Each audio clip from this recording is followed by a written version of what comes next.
Monika Gomes de Silva college के staff list में आपका नाम नहीं है। यहाँ तक कि डीन और एडमिन स्टाफ आपको जानता तक नहीं, न नाम से न चेहरे से। नताशा, अभी उसका सिर्फ एक झूठ पकड़ा गया है, आगे देखो और क्या क्या पता चलता है। जॉर्ज, लेकिन मोनिका कॉलेज जाती थी, मुझे अच्छी तरह से पता है। इवन मुझे भी यही लगता था कि वो वहां पढ़ाती थी। इतने सालों से वो ऐसे कैसे झूठ बोल रही थी? सिर्फ यही नहीं, उसने और कई झूठ बोले। मुझे तब वो पॉल पर भी शक हो रहा है कि पॉल और मोनिका ने मिलकर किया है। पीटर अंकल सही थे। अब तो मुझे भी यकीन हो गया कि सारी डेथ नेचुरल डेथ नहीं थी। आई एम श्योर उनसे कुछ गलती हो रही है। मतलब गलती कॉलेज स्टाफ की कि वो आपको नहीं पहचान रहे। नहीं, कॉलेज नहीं, गलती नताशा और जॉर्ज कर रहे हैं। मैंने कभी उनसे कहा ही नहीं कि मैं डिसिल्वा कॉलेज में प्रोफेसर हूँ। पता नहीं गलती कर रहे हैं या फिर जानबूझकर झूठ बोल रहे हैं। मैं डिसिल्वा कॉलेज जाती हूँ, लेकिन पढ़ाने के लिए नहीं, अपने काम से। अपने काम से मतलब? मैं पढ़ने जाती हूँ। तो अब आप कह रही हैं कि आप डिसिल्वा कॉलेज की स्टूडेंट हैं? नहीं, मैंने ये नहीं कहा। मैं तो ऑलरेडी ग्रेजुएट हूँ। पढ़ने का शौक है, इसलिए डिसिल्वा कॉलेज की लाइब्रेरी जाती हूँ।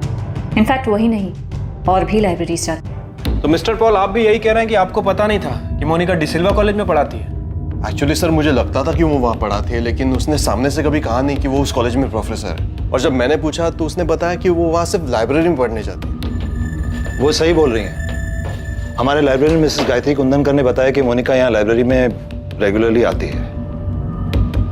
मिस्टर रसल, मोनिका ना तो स्टाफ में है ना स्टूडेंट है, फिर भी वो पिछले 15 सालों से रेगुलर यहाँ आ रही है। वो ऐसे कॉलेज में लाइब्रेरी में एंटर कैसे हो सकती है? आप लोगों ने अलाउ कैसे किया?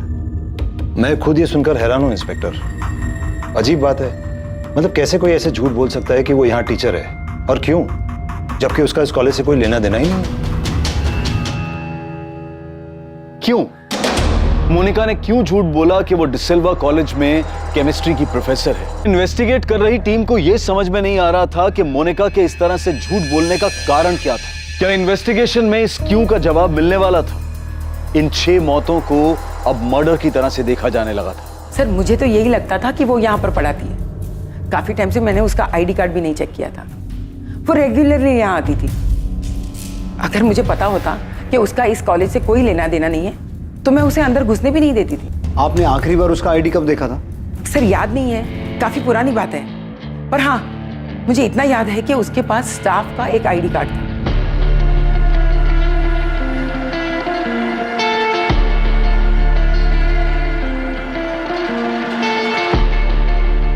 Good morning ma'am. मॉर्निंग।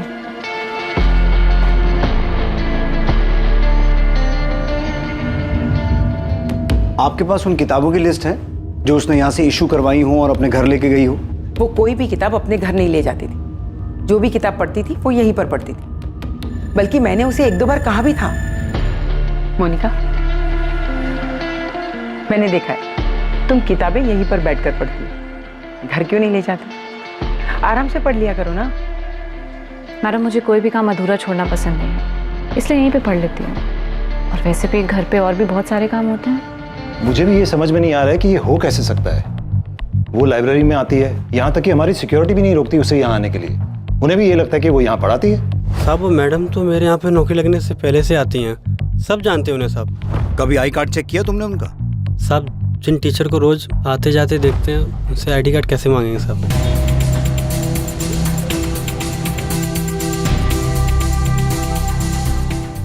उसने अपनी फैमिली को अपॉइंटमेंट लेटर दिखाया है कि 2004 में उसे यहाँ असिस्टेंट प्रोफेसर की जॉब मिली। इंस्पेक्टर, उसने अपने फैमिली को जो भी कहा हो, मैं साबित कर सकता हूँ कि वो यहाँ टीचर कभी नहीं रही। पर ये कैसे पॉसिबल है? वो इतने आराम से कॉलेज में घुस जाती है, कोई उसका आई कार्ड चेक नहीं करता है, और ये काम वो पिछले 15 सालों से कर रही है।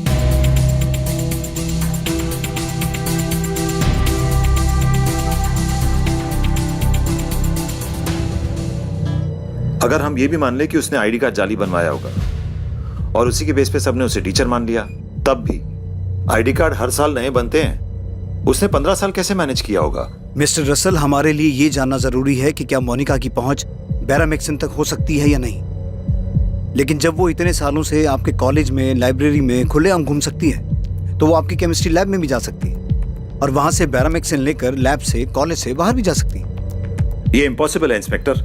बैरामेक्सिन एक रेस्ट्रिक्टेड केमिकल है, लैब में भी सिर्फ एक्सपेरिमेंट्स में यूज होता है, वो भी कड़ी निगरानी में। मुझे आपके लैब इंचार्ज और लैब टेक्नीशियन से मिलना है। बैरामेक्सिन?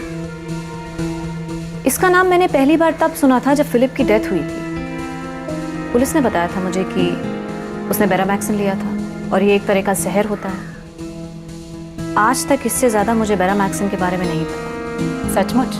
जी सचमुच। ये एग्जैक्टली है क्या? मैंने कभी नहीं देखा। I mean I don't know. आप वाकई इतने अनजान हैं, फिर अनजान बनने का नाटक कर रही हैं। आप तो मुझे अच्छे से जानती भी नहीं है, फिर ऐसा क्यों सोच रही है मेरे बारे में? आप चाहे तो आराम से अंदर बैठ के बात कर सकते हैं। कॉफ़ी पियेंगी आप? बेरामैक्सिन कहाँ से मिला? डिसिल्वा कॉलेज से ना, इसलिए आप अक्सर वहाँ जाया करती थी, राइट? मैंने कहा ना, मुझे नहीं पता ये बेरामैक्सिन क्या होता है, कहाँ से आता है।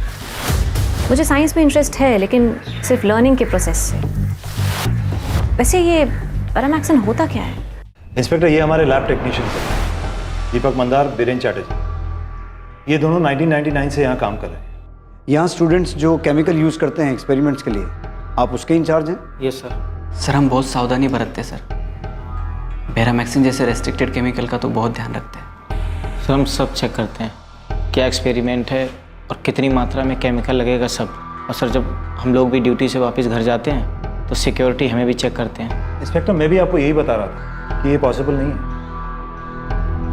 आप दोनों मोनिका गोम्स को जानते हैं? लाइब्रेरी में कई बार मुलाकात हुई है उनसे, कई बार बातें भी हुई हैं। मैं भी मिला हूँ सर उनसे कई बार, पर मुझे ये नहीं पता था कि वो केमिस्ट्री पढ़ाती है। मुझे लगा किसी और डिपार्टमेंट में। मोनिका से बेरामैक्सिन को लेकर कोई बात हुई है?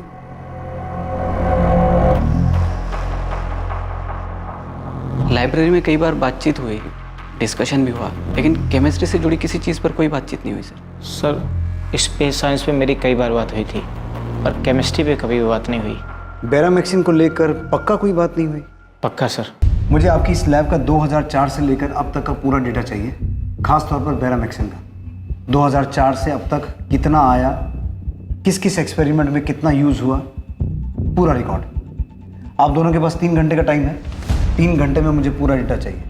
मिस्टर रसल, मैं दीपक मंदार और बीरेन चैटर्जी को क्राइम ब्रांच बुला रहा हूँ इन्वेस्टिगेशन के लिए। इंस्पेक्टर, आप इन दोनों पे शक कर रहे हैं? ये दोनों हमारे पुराने स्टाफ मेंबर्स में से हैं। मिस्टर रसल, मोनिका के पति फिलिप के मामले में ये शक जताया गया था कि वो मर्डर था, क्योंकि उसकी बॉडी में बेरामैक्सिन के ट्रेसेस मिले थे। लेकिन ये साबित नहीं हो पाया कि बेरामैक्सिन आया कहाँ से था। उसके बाद 3 डेथ और हुई, पीटर फर्नांडिस, जेनिफर डिमेलो और रेचल डिमेलो। और फिलिप की डेथ से पहले उसके घर में 2 डेथ्स और हुई थी, उसकी माँ मारिया गोम्स और उसके पिता अल्बर्ट गोम्स। 6 डेथ्स जिन्हें नेचुरल डेथ मान लिया गया था, अब उन्हें मर्डर की नज़र से देखा जा रहा है, क्योंकि ऐसा शक है कि सबके मर्डर में बेरामैक्सिन का इस्तेमाल हुआ होगा।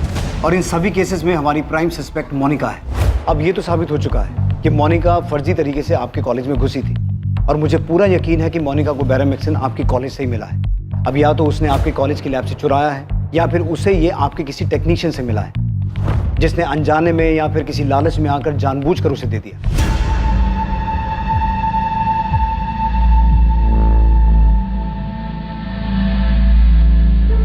जानबूझकर दिए जाने के चांसेस ज़्यादा हैं, क्योंकि मैं मोनिका को ज़्यादा तो नहीं जानता, लेकिन इतना समझ गया हूं कि वो बहुत शातिर औरत है। उससे उगलवाना मुश्किल होगा, इसलिए हमें आपकी मदद की ज़रूरत पड़ेगी, और मैं उम्मीद रखता हूं कि आप कोऑपरेट करेंगे।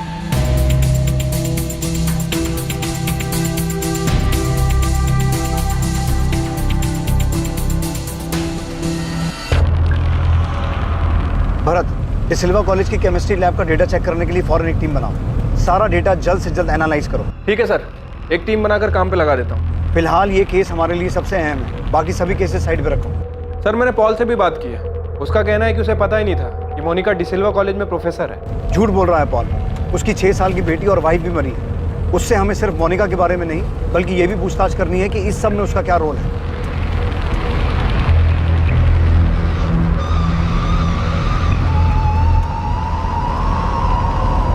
अमृता, मुझे जल्द से जल्द मोनिका के फ़ोन रिकॉर्ड्स चाहिए। जब उसने पहला फ़ोन खरीदा होगा तब से लेकर अब तक जितने भी नंबर इस्तेमाल किए हैं, एक एक नंबर की डिटेल चाहिए। सर तब से लेके अब तक? मोनिका भी 38 साल की है, तो उस वक्त 18 से 20 साल की होगी जब उसने पहला फ़ोन खरीदा होगा, राइट? मतलब 2001 या 2 से लेकर अब तक। और पीछे जाना पड़े और पीछे जाओ, लेकिन एक एक नंबर की डिटेल निकालो। कॉलेज में फर्जी तरीके से घुसना, अपने आप को प्रोफेसर बताना, कॉलेज से बेरामैक्सिन चुराना, नकली पेपर्स बनवाना। मैं मानता हूं कि बहुत शातिर औरत है, लेकिन इतना कुछ करने के लिए उसने किसी न किसी की मदद तो ली होगी। भरत, डिसिल्वा कॉलेज के डेटा पर टीम लगाने के बाद तुम्हारा अगला काम गांधीनगर एफएसएल से बात करना है, क्योंकि शायद फोरेंसिक से हमें ये पता चले कि जो 6 मौतें हुई वो नेचुरल थी या उन्हें जहर दिया गया था। मतलब फिलिप के अलावा वो 5 मौतें हैं जो पिछले 14 साल में हुई हैं। करेक्ट। और उसके तुरंत बाद तुम्हें मोनिका की हिस्ट्री भी निकालनी है। कौन है, कहाँ से आई, एक एक डिटेल चाहिए मुझे। 6 मौतें मतलब 6 मर्डर्स, जिसमें एक 6 साल की बच्ची भी है। ये औरत है क्या?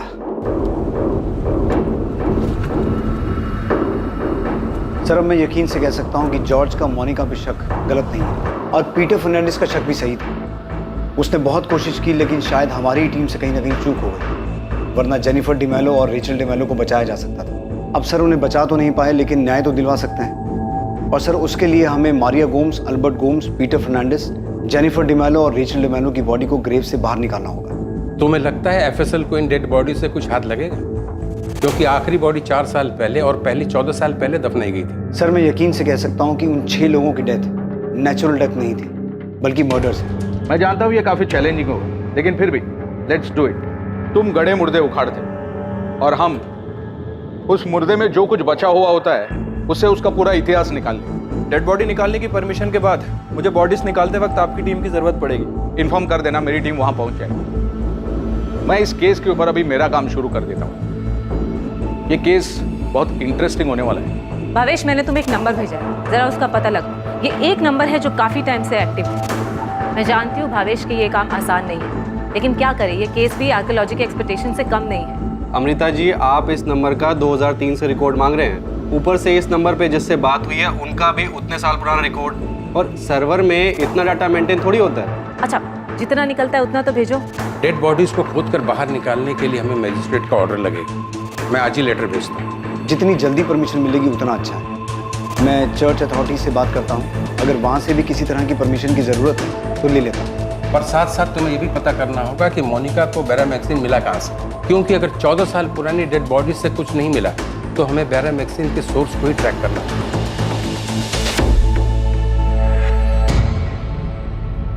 तो ये सब मर्डर ही थे ना सर? जॉर्ज, हम डिसिल्वा कॉलेज की केमिस्ट्री लैब का पिछले 15 साल से अब तक का रिकॉर्ड चेक कर रहे हैं, लेकिन ग्रेव्स में से डेड बॉडी को खोद के निकाल के उसमें से बैरामैक्सिन के बारे में पता करना आसान काम नहीं है। और अगर पता नहीं चल पाया कि जहर दिया गया था तो फिलिप की डेथ के अलावा बाकी सब की डेथ नेचुरल मान ली जाएगी। अगर इन डेड बॉडीज में से कुछ नहीं मिलता तो ये केस आगे नहीं बढ़ सकता जब तक ये ना पता चले कि मोनिका को बैरामैक्सिन कहाँ से मिला। सर, लेकिन आपको ये तो पता चल चुका है ना कि मोनिका 15 साल से वो फेक आईडी से अपने आप को डिसिल्वा कॉलेज की टीचर बता रही थी। इसका मतलब ये होता है कि औरत फ्रॉड है। सर, मुझे तो ये भी यकीन हो गया है कि डैड की जो विल मोनिका ने पीटर अंकल को ला कर दी थी वो भी फेक थी। सर, डैड के विल को हम कोर्ट में चैलेंज करने ही वाले थे। फिलिप की डेथ हो गई, इसलिए हम दोनों ने अपनी मर्जी से सब कुछ मोनिका को दे दिया और उसने अपने नाम पे सब कुछ ट्रांसफर करवा भी लिया था। सारी प्रॉपर्टीज, बिजनेस सब मेरे सामने ही उसके नाम पे ट्रांसफर हुआ था। इनफैक्ट पीटर अंकल और मैंने खुद उन पेपर्स पे साइन किए थे विटनेसेस के तौर पे। नताशा, जॉर्ज, ये केस इतना आसान नहीं होगा। हमें 14 साल पीछे जाना होगा और हर उस चीज़ को प्रूव करना होगा जिससे ये साबित हो कि वो 6 डेथ्स मर्डर्स थे। और सबसे पहले हमें ये पता करना होगा कि मोनिका को बैरामैक्सिन कहाँ से मिला। इतने रिस्ट्रिक्टेड केमिकल के बारे में इतनी जानकारी कहाँ से मिली? मैं यकीन के साथ कह सकता हूँ कि डिसिल्वा कॉलेज में घुसने के लिए उसने फर्जी डॉक्यूमेंट्स बनाए थे। तो हो सकता है तुम्हारे फादर की विल भी उसने फर्जी बनाई हो। पीटर अंकल भी यही समझाने की कोशिश कर रहे थे। वही थे जिन्होंने फिलिप के बॉडी में वो ब्लू मार्क देखा था। सर, माय गॉड, मतलब पीटर अंकल को पता चल गया था कि फिलिप का मर्डर हुआ है, इसलिए सर वो। मोनिका की फैमिली में कौन कौन है? उसके माँ बाप, भाई बहन, कोई और रिश्तेदार, कोई भी? हाँ सर, उसके मॉम डैड है, कैनाकोना में रहते हैं। लीना, मैं जा रहा हूँ। सेबी, इलेक्ट्रिसिटी बिल भरना मत भूलना। हाँ, भर दूंगा। मुझे नहीं लगता कि मोनिका अपनी फैमिली से काफी टाइम से मिली है। मतलब उनके बीच में रिलेशंस कुछ ठीक नहीं थे। मोनिका के पेरेंट्स फिलिप के डेथ पे भी नहीं आए थे। आई डोंट नो उसने इन्फॉर्म भी किया होगा या नहीं उनको। 6 लोगों की डेथ जो शायद मर्डर्स हों, तो मोनिका का इसके पीछे का मोटिव सिर्फ तुम्हारी प्रॉपर्टी को हासिल करना था? मुझे लगता है कुछ और भी गड़बड़ है। वही तो हम भी समझ नहीं पा रहे कि मोनिका के साथ गड़बड़ क्या है। सर, पॉल की वाइफ रेचल और उसकी बेटी जेनिफर। हमें लगता है कि उन दोनों को भी मोनिका ने मारा है सर, जिनका हमारी प्रॉपर्टी से कोई कनेक्शन नहीं है। मोनिका का मानसिक संतुलन ठीक है ना? सर मोनिका हमेशा से एक बहुत अच्छी इंसान रही है, पर अब लगता है कि शायद उसके पर्सनालिटी का कोई दूसरा भी साइड है जिसके बारे में आज तक हमें पता ही नहीं चला।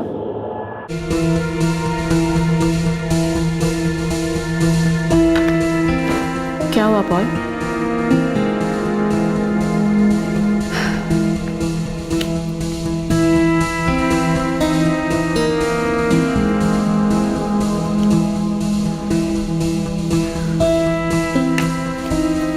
तुम्हें क्या लगा मैंने तुम्हारे खाने में कुछ मिलाया है? तुमने ग्रेवयार्ड पे रेचल को किस क्यों किया था? क्योंकि रेचल मेरी बहुत अच्छी दोस्त थी Paul. I love you Paul. मैंने कुछ नहीं किया है। नताशा और जॉर्ज को गलतफहमी हो रही है। पॉल मैं प्यार का दिखावा नहीं कर सकती, लेकिन मैं उन सब से प्यार करती थी जिन्हें मैंने खोया है। मुझे भी बहुत दुख है उनके जाने का।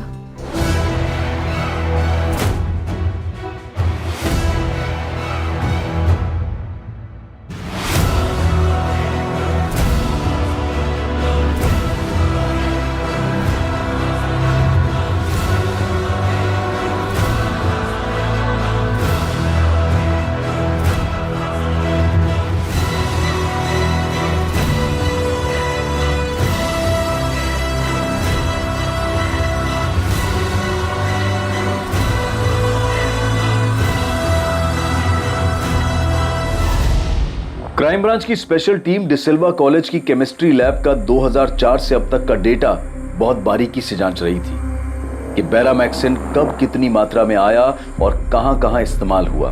लैब टेक्नीशियन दीपक मंदार और बीरेन चैटर्जी को भी पूछताछ के लिए बुलाया गया था।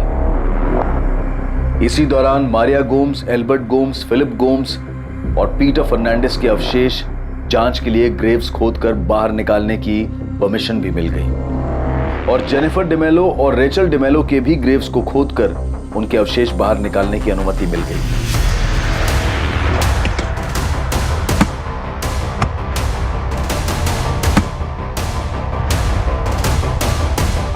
सर, मोनिका के भी रीसेंट फोन रिकॉर्ड से पता चला है कि मोनिका के अपने फैमिली मेंबर नताशा और जॉर्ज के अलावा एक प्रशांत कदम नाम के आदमी से लगातार बातचीत रही है। एक ही नाम मिला है? जी सर। बहुत चालाक औरत है। एनीवे, प्रशांत कदम कौन है? सर पॉलिटिकल वर्कर है कलंगुट से। प्रशांत बहुत पॉलिटिकल वर्कर है, कलंगुट में पार्टी का काम देखता है, सॉलिड आदमी है, अच्छी पहुंच है उसकी।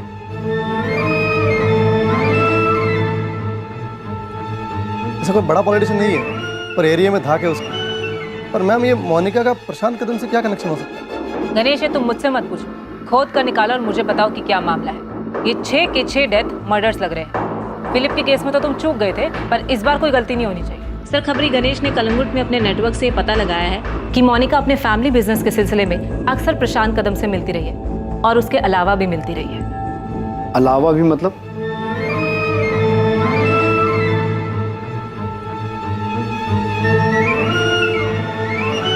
सर, एक्चुअली कलंगुट में प्रशांत कदम का एक छोटा सा होटल है। सालों से मोनिका और प्रशांत वहां मिल रहे हैं। अब मोनिका को उठाकर पूछेंगे तो जाहिर सी बात है वो कहेगी ये बिजनेस मीटिंग थी, भले ही उसके प्रशांत कदम के साथ अवैध शारीरिक संबंध रहे। लेकिन हमारा उसकी पर्सनल लाइफ में कोई इंटरेस्ट नहीं है। लेकिन हमारे लिए ये जानना जरूरी है कि प्रशांत कदम उन 6 लोगों की डेथ या उनके मर्डर्स के बारे में कितना जानता है। उसे उठाकर सीधा सवाल करे तो? सीधा उठाकर सवाल पूछने की बजाय कोई दूसरा रास्ता ढूंढना होगा।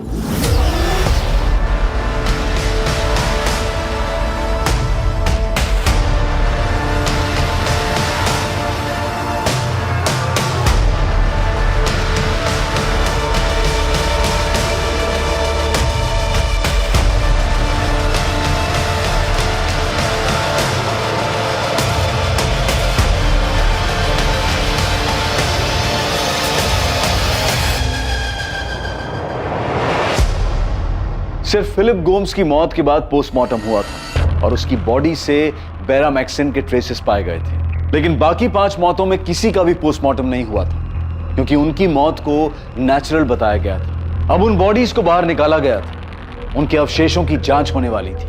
क्या इस जांच में कुछ सामने आने वाला था जिसकी पुलिस को उम्मीद थी? क्या इन सभी को भी जहर देकर मारा गया था? फोरेंसिक टीम के लिए भी इन सभी सवालों के जवाब ढूंढना आसान नहीं था। प्रफुल्ल, तुम अच्छी तरह जानते हो कि इतने सालों के बाद डेड बॉडी के नाम पर हमें सिर्फ कुछ हड्डियां, कुछ स्केलेटन मिलने वाली थी, और वही हुआ। लेकिन अच्छी खबर यह है कि हम उनका डीएनए हासिल करने में कामयाब हुए। अब उसी से हमें एनालिसिस करना होगा, उसी से पता करना होगा कि जहर दिया गया था या नहीं। मुश्किल है, यहाँ पर नामुमकिन नहीं। गिरीश जी, आपने कहा नामुमकिन नहीं है, मतलब मुमकिन है। पता चल सकता है कि इनको जहर दिया गया था। इनकी मौत भी बैरामिक्सिन की वजह से हुई है। एग्जैक्टली। लेकिन मुझे थोड़ा टाइम दो, टेस्ट बहुत कॉम्प्लिकेटेड होने वाली है, लेकिन हम जरूर पता लगा लेंगे कि जहर दिया गया था या नहीं। थैंक यू गिरीश जी, आप टाइम लीजिए, लेकिन जितना जल्दी हो सके रिपोर्ट दीजिए प्लीज। सर, आप बार बार हमें यहाँ बुला लेते हैं। हमें जो पता था हम आपको सब बता चुके हैं। अब सर, बार बार परेशान करने से हम आपको कुछ नया तो बता नहीं देंगे। सर, हमने सच में कुछ नहीं किया है सर। हमको नहीं मालूम मोनिका को किसने बैरामेक्सिन दिया, कहाँ से दिया, कुछ नहीं मालूम सर। लेकिन हमें तो कुछ और ही पता चला है। बैठो। वैसे आप लोगों को पता है ना कि हमारी एक टीम आपकी लैब का 2004 से लेकर अब तक का बैरामेक्सिन का रिकॉर्ड चेक कर रही थी। उसमें ये सामने आया है कि 2005, 2007, 2010, 2012, 13 और 2015 में आपकी लैब से बैरामेक्सिन गायब हुआ है। और ये वही 6 साल हैं जब गोम्स फैमिली और डिमेलो फैमिली में डेथ्स हुई थी। मैं बिल्कुल नहीं मान सकता सर। सर, बैरामेक्सिन लैब से आज तक गायब हुआ ही नहीं है। हुआ है, और हमें यह भी पता है कि कब हुआ और कितना हुआ। हमें तो ये भी पता चला है कि मोनिका को कैसे पता चला कि कितनी मात्रा में बैरामेक्सिन देना है जिससे दिल का दौरा तो पड़े लेकिन जांच में सामने ना आए। थैंकफुली उस दिन तब तक हमने फिलिप की बॉडी उसकी फैमिली को हैंडओवर नहीं की थी, और उसी वक्त पीटर फर्नांडिस ने नोटिस किया कि फिलिप की बॉडी नीली पड़ रही है। डॉक्टर प्रांश भाई, मैंने उन सभी डॉक्टर से बात की है जिन्होंने बाकी लोगों के केस हैंडल किए थे, लेकिन उनमें से कोई भी डॉक्टर ये पता नहीं लगा पाया कि उन्हें जहर दिया गया था। इंस्पेक्टर, जैसे कि मैंने बताया, इसमें 2 वजह हो सकती है। पहली ये कि उसे जहर दिया ही नहीं गया हो। ये तो इम्पॉसिबल है, क्योंकि मोनिका गुम्स के बारे में जो भी सच सामने आया है वो आम बात नहीं है। वो बहुत शातिर औरत है और उसने बड़ी चालाकी से ये मर्डर्स किए हैं। दूसरी वजह यह है कि मोनिका ये अच्छी तरीके से जानती है कि किसी इंसान को हार्ट अटैक आने के लिए कितनी मात्रा में बैरामेक्सिन डोज दिए जाते हैं, और जिससे कि वो डिटेक्ट भी ना हो। तो मोनिका को एग्जैक्टली पता होगा कि कितना बैरामेक्सिन देना है। शायद मोनिका को एग्जैक्ट मात्रा पता थी, और ये वो खुद पता नहीं लगा सकती जब तक कोई एक्सपर्ट उसे ना बताए, और इसी काम में आप दोनों ने उसकी मदद की है। वैसे आपकी जानकारी के लिए बता दूं, बाकी 5 लाशों को भी ग्रेव्स में से खोद के निकाल लिया गया है। उसकी जांच चल रही है, और अगर उन लाशों में बैरामेक्सिन के ट्रेसेस मिले ना तो तुम दोनों तो बहुत बुरा फंसने वाले। सर, मैं कसम खा के बोल रहा हूँ, मैंने कुछ नहीं किया। सर, इतना खतरनाक केमिकल जो एक्सपेरिमेंट में भी इतनी निगरानी में यूज होता है, मैं ऐसे किसी को नहीं दूंगा। सर, हम पहले ही बता चुके हैं। हम बस उसे लाइब्रेरी में मिले थे, थोड़ी बहुत कुछ बातचीत हुई थी, लेकिन केमिस्ट्री या बैरामेक्सिन के बारे में कोई बातचीत नहीं हुई। हम लोगों ने लैब के रिकॉर्ड बहुत अच्छे तरीके से मेंटेन किए। हमें मान ही नहीं सकते सर कि केमिकल गायब हुआ है। अगर हुआ भी है तो किसी और ने किया है सर, हम दोनों ने नहीं सर। किसी और ने किया है मतलब? और कौन कर सकता है? देखो, बात को समझ लो, ये केस बहुत सीरियस है। हम ऑलरेडी 14 साल लेट चल रहे हैं। अब अगर किसी की वजह से एक दिन की भी देरी हुई ना तो उसे बख्शेंगे नहीं हम। सर, हमने कॉलेज से मिले डेटा को 6ठी बार छाना है। कुछ मिला? नहीं सर। और आपको? नहीं। दीपक और बीरेन अभी भी कह रहे हैं कि उन्होंने बैरामेक्सिन मोनिका को नहीं दिया। सर, इतने सालों में रत्ती भर बैरामेक्सिन लैब से गायब नहीं हुआ। सारा रिकॉर्ड क्लियर है। सर, मुझे नहीं लगता कि मोनिका को बैरामेक्सिन लैब से मिला होगा। मोनिका को बैरामेक्सिन दीपक और बीरेन ने ना दिया हो, बल्कि किसी स्टूडेंट ने उसकी हेल्प की हो। एक्सपेरिमेंट के टाइम पे केमिकल चुराया और मोनिका को दे दिया।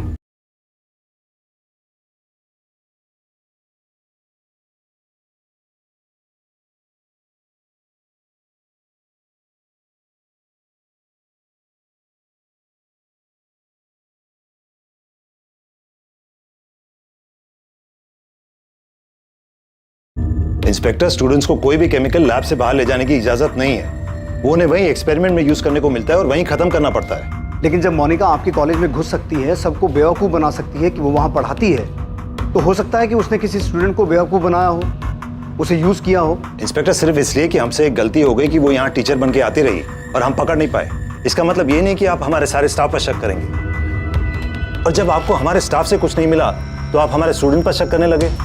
और आप सिर्फ हम पर शक क्यों कर रहे हैं? बैरामेक्सिन सिर्फ हमारे लैब में नहीं यूज होता, बल्कि गोल्ड इंडस्ट्री में भी यूज होता है। आप वहां क्यों नहीं पता करते? वहां भी पता करेंगे, लेकिन मिस्टर रसल, मुझे एक बात का जवाब दीजिए कि मोनिका ने फेक केमिस्ट्री टीचर बन के जाने के लिए आपका ही कॉलेज क्यों चुना? कोई तो वजह होगी ना उसके पीछे।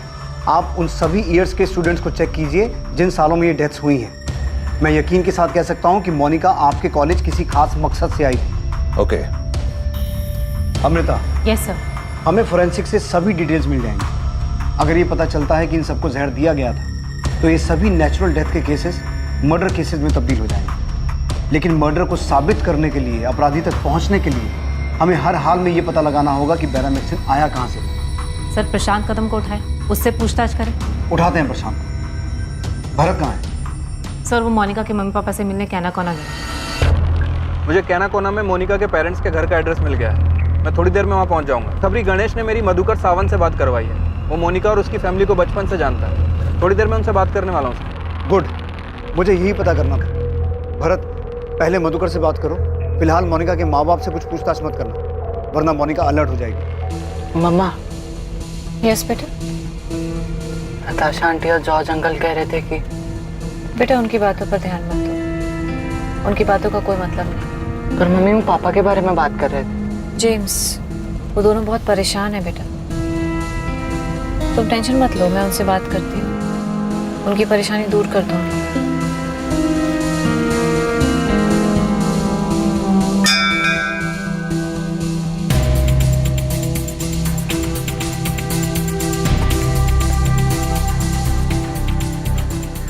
मोनिका, जेम्स को घर का रास्ता पता है, वो खुद घर वापस आ सकता है। नताशा, जेम्स मेरा भी बेटा है। फिलिप की हेल्थ और उसके पीने की आदत की वजह से हमने डिसाइड किया था ना कि वो तुम्हारे साथ रहेगा।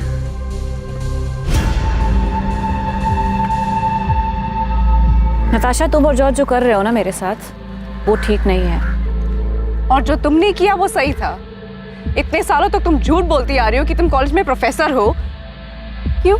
क्या जरूरत थी? तुम कर क्या रही थी मोनिका? मैं वहाँ पढ़ाई कर रही थी नताशा, रिसर्च कर रही थी। इनोसेंट लोगों को मारने का research? Mama, dad, Philip, Peter uncle, Rachel, Jennifer. Monica, तुमने इन सबको मार दिया। तुमने ये सब कुछ अकेले किया या पॉल ने भी तुम्हारा साथ दिया सब पे? जॉर्ज कहाँ है नताशा? लिसन मोनिका, जॉर्ज वापस लंदन चला गया, तुम उसको छोड़ो। तुम मेरे सवाल का जवाब दो। वापस चला गया? एक बार मुझसे मिलने तक नहीं आया। तो तुमसे डर लगता है, और मुझे भी। ओ हेलो मोनिका, मैं तुमसे कुछ पूछ रही हूँ। बाय नताशा।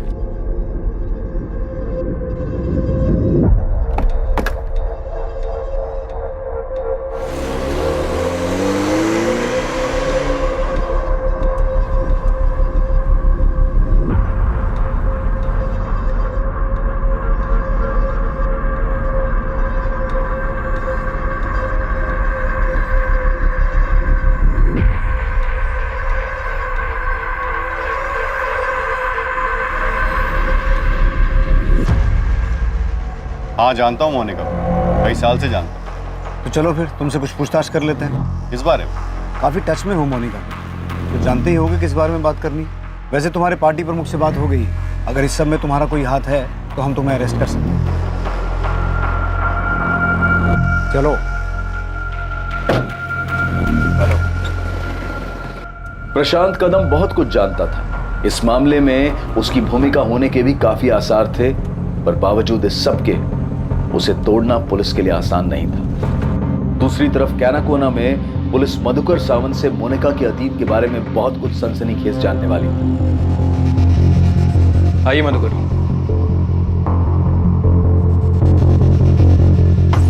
वो मोनिका का शादी का बाद से ही मैं उसको कभी नहीं मिला है सर। और उसका माँ बाप सेबेस्टियन और लीना, वो भी कभी कभार ही मिले होंगे। मधुकर जी, हमें एक मामले में मोनिका गोम्स पे शक है और इसी वजह से मैं यहाँ तक आया। ये गणेश बताया मेरे को। सब मधुकर जी बता रहे थे कि बड़ी अजीब हिस्ट्री है इस मोनिका गोम्स की। कैसे हिस्ट्री? साहब वो स्कूल के टाइम से ही बहुत लफड़ा करती थी, अजीब बर्ताव था उसका। मोनिका, पैसे कहाँ हैं? पैसे कहाँ हैं मोनिका? मुझे नहीं पता, मैंने नहीं लिया। मोनिका, तू झूठ बोल रही है ना? मैंने तुझे देखा, पर्स के आजू बाजू में डेस्क के पास तू घूम रही थी। मैंने तुझे पूछा ना कि तू क्या कर रही है, तूने क्या बोला मुझे? कि तू बुक ढूंढ रही है। तूने मुझे झूठ बोला ना? मैं बुक ढूंढ रही थी। झूठ, फिर झूठ, एक के बाद एक झूठ। और ये डेस्क के पास बुक कहाँ से आई तेरी? हाँ, कहाँ से आई? बोल। उससे पैसे चुराए ना तू? चुराए ना पास से पैसे, करने के बाद भी चुराए। नहीं सुधरेगी। सच बोलना। नहीं सुधरेगी। बोल, चुराएगी पैसे, चुराएगी, अब करेगी चोरी। मैं पूछती हूँ, मोनिका सच बोलना, तूने चुराए पैसे? मोनिका की चोरी की आदत के कारण वो हर रोज ही सेबेस्टियन से मार खाता, और ये बात पूरे कॉलोनी को पता था। अपने फादर के पर्स से पैसे चुराने की आदत को आप उसकी क्रिमिनल हिस्ट्री बता रहे हैं? सिर्फ पर्स से पैसा चुराने का बात नहीं है ना सर, वो स्कूल में एक लड़के का ज्वेलरी भी चुराया था उसने। स्कूल ने सेबेस्टियन को बुलाया भी था। उस रात तो सेबेस्टियन ने बहुत मारा था। क्यों मोनिका, क्यों करती है सब? अरे कितनी शर्म आई मुझे सबके सामने जब तूने मेरी बेइज्जती करवाई। अरे सुधरती क्यों नहीं है? सैमी बस करो। लीना, दुकान छोड़। इतना मार को इतना मार मुझे। अरे आज मैं इसको ऐसा सबक सिखाऊंगा ना, सेबेस्टियन चोरी करने का सोचेगी भी नहीं। नहीं है सेबेस्टियन, उसको गिफ्ट कितना लगा है देख। नहीं, हाथ में चोट लगी है, उसका हाथ टूट गया है। अरे बहुत तो क्या, इसमें सर में तोड़ दूं इसको। अरे कहाँ से सीखा ये सब? मोनिका मैंने प्लास्टर कर दिया है, इसे ठीक होने में टाइम लगेगा। सोते समय ध्यान रखना, इस पे दबाव मत पड़े और इसे खोलना मत। उस रात तो सेबेस्टियन ने मोनिका को इतनी बुरी तरह मारा तो उसका हाथ फ्रैक्चर हो गया। मोनिका, क्यों करती है तू ऐसा? क्या जरूरत थी तुम्हें उस लड़के की ज्वेलरी चुराने की? हाँ, देख बेटा, अब भी टाइम में सुधर जा, वरना बहुत पछताना पड़ेगा। मोनिका बेटा, हाथ कैसा है अब तेरा? पहले से दर्द कम है ना? ले, हल्दी वाला दूध पी ले। उस रात मैंने और मेरी बीवी ने उसको बहुत समझाने की कोशिश की। देख बेटा, तेरा डैड बहुत ईमानदार आदमी है, उसूल का एकदम पक्का है वो। उसूलों की वजह से ही डैड गरीब है अंकल। अरे ऐसे नहीं बोलते, उसी की ईमानदारी की कमाई से तेरा घर चल रहा है ना? सिर्फ घर ही चल रहा है ना आंटी, 2 टाइम का खाना मिल रहा है बस। चोरी करना जुर्म है, क्राइम है। अरे बहुत बुरी आदत है, अगर ये आदत तूने नहीं छोड़ी ना तो एक दिन तुझे। एक दिन मेरे पास बहुत सारा पैसा होगा अंकल, मैं बहुत अमीर बन जाऊंगी, जो चाहूंगी वो खरीद पाऊंगी, किसी के सहारे नहीं रहूंगी। तेरा डैड जो भी कर रहा है ना, तेरे अच्छे के लिए कर रहा है। हमने उसको अपनी तरफ से बहुत समझाया, उसका माँ बाप ने भी उसको समझाया। देखकर ऐसा लगने लगा था कि वो सुधर गई, खास करके फिलिप से शादी के बाद। हालांकि सब लोग हैरान थे कि इतना अमीर घर का लड़का फिलिप को ये मिडिल क्लास लड़की मोनिका से प्यार कैसा हो। हाँ, पर एक ऐसी शादी थी साहब जिससे सारा कॉलोनी खुश है।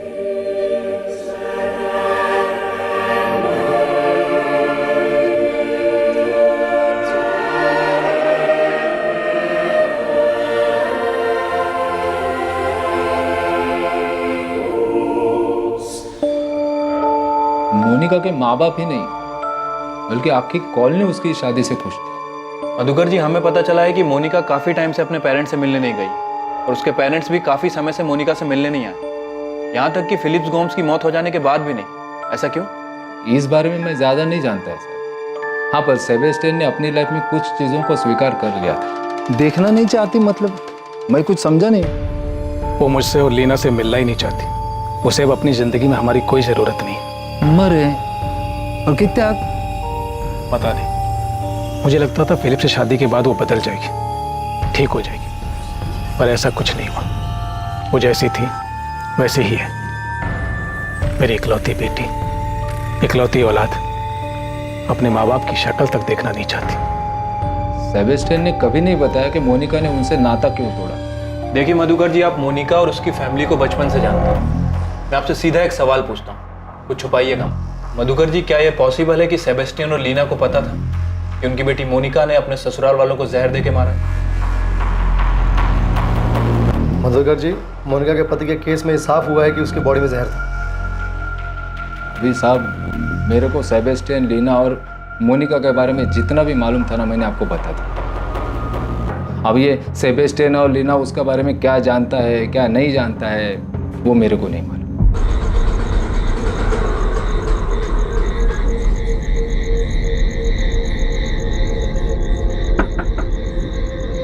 ऐसा कोई ना कोई तो जरूर था जो इन 6 लोगों की मौत और उनके मर्डर होने के बारे में जानता था। गोम्स परिवार में हुई हर एक मौत, यहां तक कि जेनिफर और रेचल की मौत,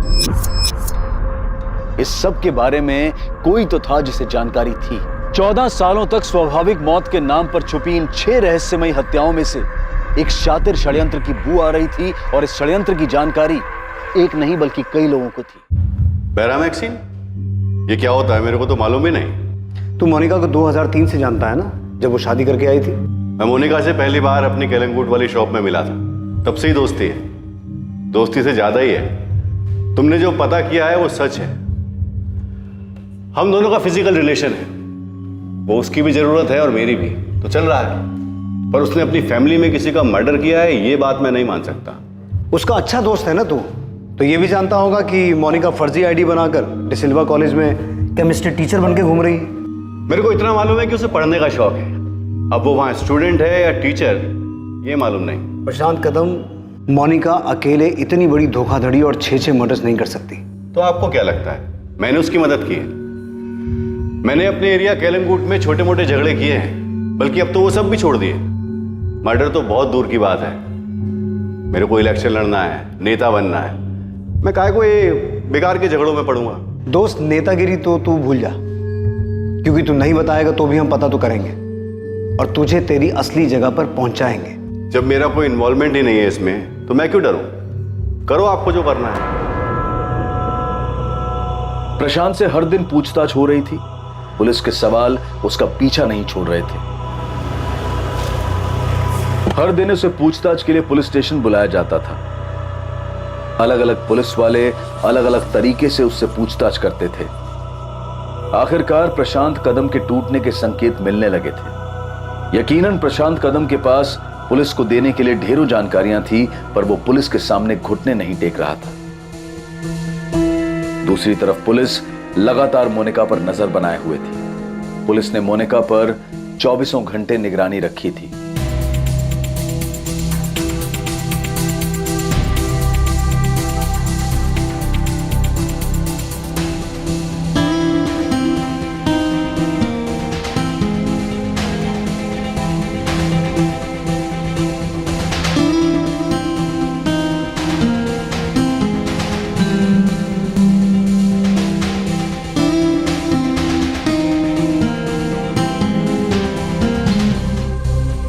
मिस हो गया सर।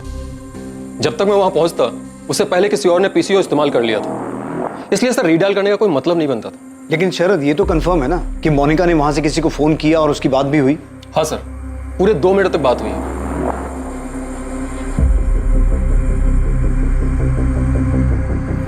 मोनिका ने 1:30 पे कॉल किया था। सर ये है उस पीसीओ का नंबर जहां से उसने कॉल किया था। अमृता, इस लैंडलाइन नंबर के कॉल रिकॉर्ड्स मंगवाओ। ये जानना बहुत जरूरी है कि उसने किसको कॉल किया था। जी सर। पर भाऊ, इसमें मेरा कोई हाथ नहीं है। मैंने कोई बैरामैक्सिन या ऐसा कुछ भी सप्लाई नहीं किया है। देख प्रशांत, तू पार्टी मेंबर है और इस औरत पे पुलिस को 1 नहीं 6 मर्डर का शक है। ऐसा नहीं हो कल पार्टी को इसकी या तेरी वजह से। भाऊ, ऐसा कुछ नहीं होगा। मेरा ये मर्डर में कोई हाथ नहीं है। तो जिसमें भी तेरा हाथ है, तूने उसकी जो भी जिस भी तरह की मदद की है, जाके पुलिस को बता दे। मेरी बात तो सुनो, मैंने उसको थोड़ी मदद की है, लेकिन मुझे नहीं पता था कि उसने ये सब। प्रशांत, मेरे को सुनाने का मतलब नहीं है। तुझे जो बताना है, जो कहना है, पुलिस को जाके कह।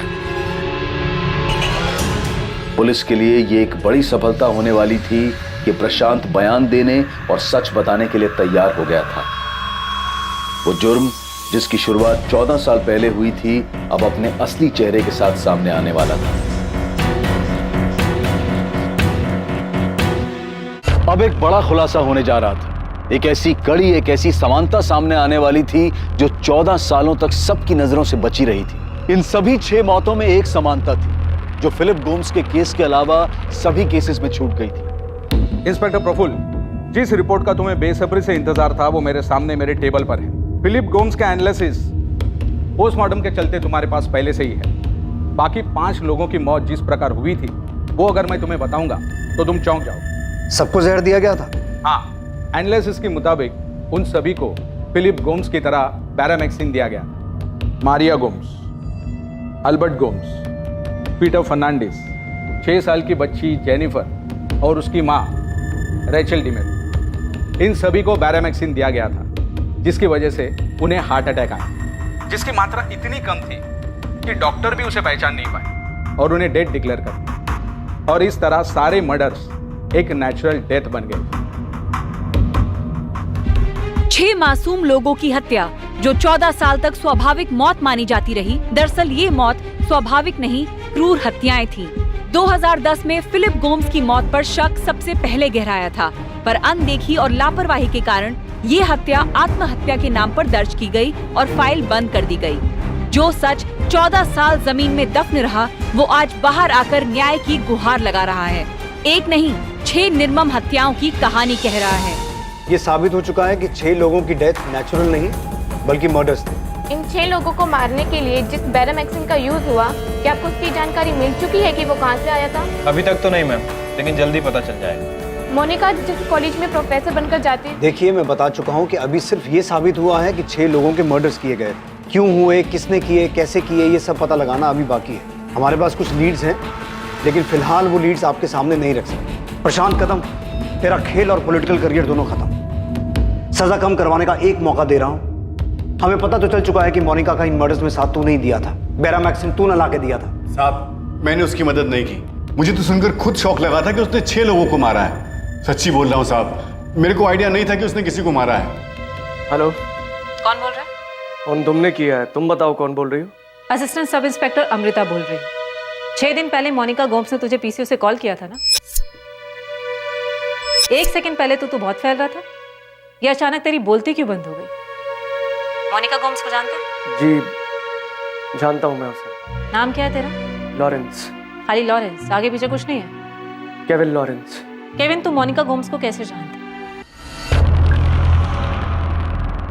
मेरे को बैरामैक्सिन के बारे में तो कुछ मालूम नहीं, पर मैं आपको कुछ और बता सकता हूँ। पर मेरे को मालूम नहीं कि उनका इन मर्डर से कुछ लेना देना है कि नहीं। प्रशांत, अपने भेजे का इस्तेमाल कर।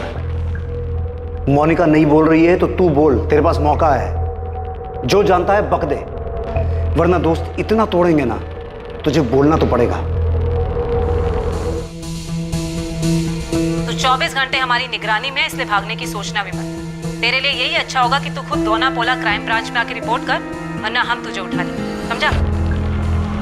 अब तक जो सच सामने आए थे वो पूरी तरह से अविश्वसनीय थे, लेकिन अभी और भी रहस्य थे इस केस के, और भी खुलासे होने बाकी थे। ये वो 6 दर्दनाक भयानक हत्याएं थीं जो 14 साल पहले से घट रही थी। इस दर्दनाक भयानक केस में सबसे हैरान करने वाली बात यह थी कि हत्याओं की इस श्रृंखला को रोका जा सकता था। ये हत्याएं कभी नहीं होती। ये सब हत्याएं और वो खुलासे जो होने बाकी हैं, जब उनका सच सामने आएगा और ये पता चलेगा कि ये सब क्यों, कैसे और किसने मिलकर किया था, तो सिर्फ पुलिस इन्वेस्टिगेशन में नहीं बल्कि पूरे देश में हड़कंप मचने वाला था। जॉर्ज, ये केस बहुत सीरियस हो गया है। मुझे लगता है तुम्हें गोवा आ जाना चाहिए। हाँ नताशा, मैं आ रहा हूँ। मोनिका ने पुलिस को कुछ बताया? अभी तक तो नहीं। मुझे तुम्हें कुछ बताना है जो मैंने तुम्हें आज तक नहीं बताया। क्या बताना है नताशा?